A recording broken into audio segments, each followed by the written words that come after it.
In Game 5, Trey Yesavage, 22-year-old rookie pitcher, came up from the minors, historic rise from single A ball to double A ball to triple A ball, and finally to the major leagues. Pitches Game 1 of the World Series. He had good stuff, but thankfully the Jays' bats were working in Game 1.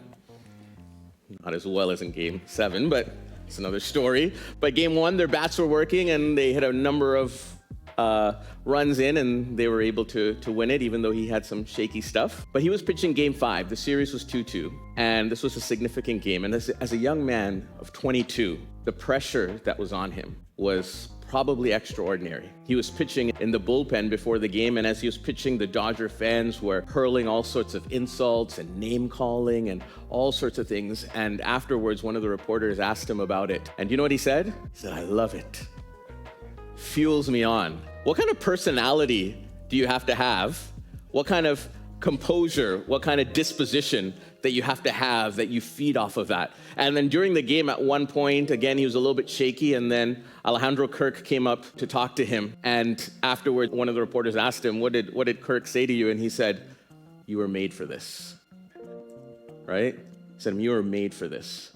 And that calmed him down, and then he had amazing stuff the rest of the game. And they won Game 5, their last win of the season, but they won Game 5.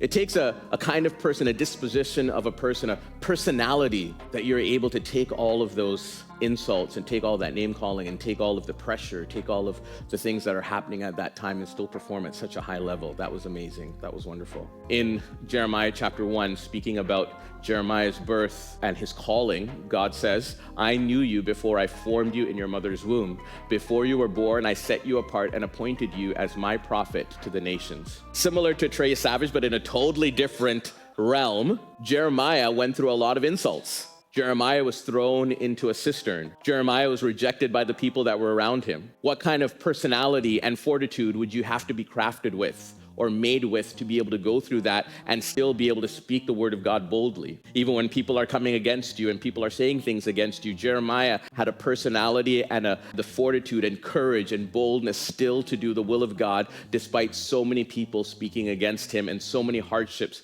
that he went through. Well, I think it was because of this, that from the very beginning, God crafted Jeremiah, gave him a personality, an outlook in life, because he was set apart and appointed as a prophet to the nations. God has made each and every one of us with a unique and special personality.